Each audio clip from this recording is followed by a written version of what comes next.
Hey, welcome back. You're watching Liquid Lunch on Newsmax TV. I'm John Tobacco, and we're coming today as we do every single day, noon to 2 Eastern, from the Question Tequila Studios in downtown Manhattan. As you know, Liquid Lunch is a show that serves up the best of news, markets, and politics every single day. Every so often, some of our sponsors and friends bring down some different spirits to the studio, like our friends at Iconic Brands, and they have the Christie Brinkley Prosecco and the Chas Palmentieri Vodka. So I'm not necessarily a staple of health. And as New Year's resolutions go by the wayside and spring soon approaching, probably a little earlier, according to Punxsutawney Phil and Staten Island Chuck, you got to keep yourself in shape here over the winter, because if you get too fat, you're not going to put on the Speedo. And to break that all down for us, it's Edward Jakowski joins us today. Ed, thanks for joining us so much. Really appreciate having you back. You're wonderful. Eric, I'm sorry. All right. That's good. I'll be whoever you want me to be. We have this new system going here where my board is there, but being we have 17 people behind there, I can't see the board. I keep my papers all disorganized. But Ed, you've been with us before. Other members of your team have been here on Liquid Lunch. Yep. And I keep trying to find out, is there any simple things folks can do at home to keep themselves in a little better shape? You know, a lot of our audience, they're aging, and they wind up, sitting on the couch and all that other stuff. What can they do to keep themselves a little more fit? You know, one of the things I learned, I spent several years in the Marine Corps, so of course we like physical fitness. I don't know if we like it. We're not given really much of a choice. That's true. So I would say you should go running and doing all that. But, one of the things I found in the last year, I've lost over 55 pounds. So I would say watching what you eat, keeping your nutrition and everything set that way. You're watching your weight. Marines seem to be like, always in shape. And, But when we get out, we like food. So are there healthier foods people could be eating? 'Cause you're in great shape. I'm out of shape. But what are healthier foods people could be eating? Absolutely. You should be, I always say that you should be following, like the keto diet is one of the bigger diets that you should be following. So that's a big one. So, I also want to ask you about this. Jeremy Rennick keeps getting himself, a little bit to the sports side, the fitness training, all that stuff. Jeremy Rennick keeps getting himself in trouble, but now it looks like he's in the final pot of hot water. He got canned. What's the deal here? A lot of these announcers have been doing this lately. If you were watching, I think it was ESPN earlier this weekend, there was a basketball game and they were talking about gymnasts and talking about their sexy outfits.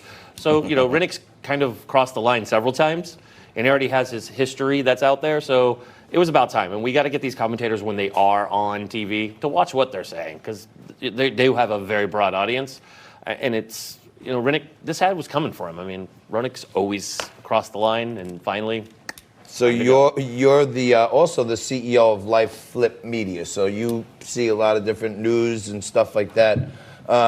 Jim Carrey under fire here for apparently or allegedly hitting a female reporter. What gives you? Well, I mean, Jim Carrey's kind of been off his rocker for a few years, and now they have this new movie coming out that I know he's out endorsing. The Sonic the Hedgehog movie or whatever it is.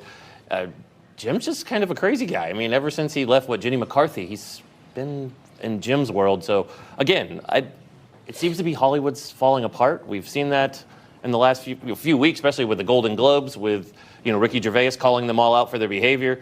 And now you're seeing these, male leads just losing their minds and, pushing people around and slapping them to get out of the way. Like, they forget where they're at. Didn't it seem like, going way back to early in his career, he seemed like such a talented comic, but didn't it always seem, I know it did to me, didn't it always seem like he had a little bit of something wrong with him also? Like a lot of these guys who are comics have other deep depression issues. It is. I mean, and we know that, unfortunately, we lost the great Robin Williams, but the same thing, right? Everyone always has talked about Jim Carrey as this up-and-coming Robin Williams during his time, but still, he has all these mental issues. He's talked about them openly. He's made some really twisted movies where he's kind of out there in left field. So, I don't know. He's never come out and said, I have a mental disorder, but by his behavior as of late, I'm going to say, dude, you have a mental disorder. I'll help you, Jim. You have a mental disorder. Well, maybe maybe we could get our last guest here, Aaron Comey. He was in the throes of such a mental disorder that he convinced himself he could hijack a plane. But at least he took some steps. Maybe we got to get an intervention going on Jim Carrey or something. We need to get that intervention going, but we should also include the Astros owner to that because he also doesn't believe they did anything wrong either. So we'll just get everybody who's in denial this month and this week, and we'll toss them in on there too. So I want to just hit reverse for 1 minute here on the Jeremy Rennick stuff. It seems like he's kind of making the case that hey, it was just like flirting or whatever. Is it out of bounds these days to just even flirt with a woman that you work with? Well, yeah.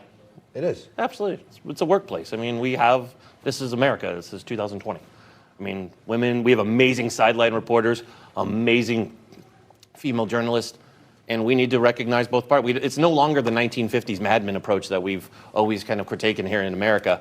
It's time that everybody gets to be treated the same way. You don't need to be, creepy. You don't need to be Biden creepy, touching people on the leg and all that wonderful stuff. It's not 1950s. No longer 1950s. No. Well, that was like a big part of the 50s, the liquid lunch. So Absolutely. I want to try to keep that down. Well, there's nothing wrong with that. The 3 martini lunch. But, the consulting firm McKinsey did a report, I think, in 2019, and they said that like 70% of Fortune 500 CEOs said they would be less inclined to travel on a business trip with a female colleague. So, in other words, doesn't it at some point start to work against the women's movement when it's such a heightened, hyper environment that guys would rather say, you know what, let's not take any of the women with us because we don't want to get accused of anything. But I don't know if it's accused or they can't control themselves. I mean, kind of you look at both. I mean, in my direction, my business partner is my wife. So I do travel with I travel with a gorgeous long-legged woman every business trip. So I don't have any issues. But I've worked around other CEOs that I think it's their own issues that they have and their own trust issues. Not I'm just going to be accused of something. I'm feeling it's the other way around. Like control yourself. You're an adult. So at your place, you're the CEO, but you basically have no HR department. No, my wife's you HR. can say anything you want to your wife, basically. I mean, some things will probably get you hit over the head with a frying pan, but I mean, you're not ever in any Me Too danger. Never, and I'm never right either. So it's great. It's terrific. Yeah, now you're talking, and that goes for most of us. Absolutely. Of the male species. But on the Astros thing, it just keeps festering. This thing, I think. Finally, the Mets did something right after, they hired Carlos Beltran, who's probably guilty of one of the worst things I've ever seen in a Major League Baseball game, looking at strike 3. Okay, I coached my Little League team, 2 outs, 2 strikes, men on base. Don't walk back to the dugout with your head down. Take a whack at it, son. And Carlos Beltran stood there, frozen by a slider, when he should have just swung out of his shoes. We needed a homer, right? I think that almost had a PTSD effect on Carlos Beltran, that he never wanted to get caught looking at a pitch he didn't expect. And it seems now that he came up with this whole scandal, this whole scheme. Absolutely. And Major League Baseball has basically allowed it for the players. I mean, he paid the price, but he stepped down. He wasn't terminated from the Mets. He stepped down, or however you want to word it. They negotiated. Yeah, they negotiated. But I mean, Major League Baseball's at fault here. If you look at what Major League Baseball's done, they have given the players full immunity. And now they're going out with half-hearted apologies this morning with, oh, yeah, we're sorry that we cheated. We didn't know any better. And the owner's like, it didn't make a difference. But if you look at the Yanks series versus the Astros, them at home was amazing with their hitting, what they did to our pitching. And the same thing, the Dodgers players are saying the same thing. Their guys were unhittable, but they went to Houston and they were just nailed. But of course, then you listen to the tapes, there's banging on, garbage cans and buzzers in people's pockets. Well, yeah, I mean, I guess that's the latest, right? The garbage can was a slick move, right? With the noise of the crowd, the players could hear it.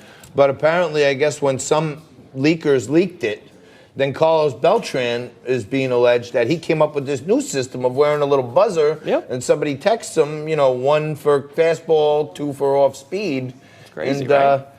I wish he would have had that buzzer when he had 2 strikes on him in the playoffs back then. He might have taken a swing at the pitch. But, hey, you know what? You're a great guest. I'm sorry. I had a little mental deficiency there myself earlier when I called you Ed instead of Eric. But whoever you need me to be.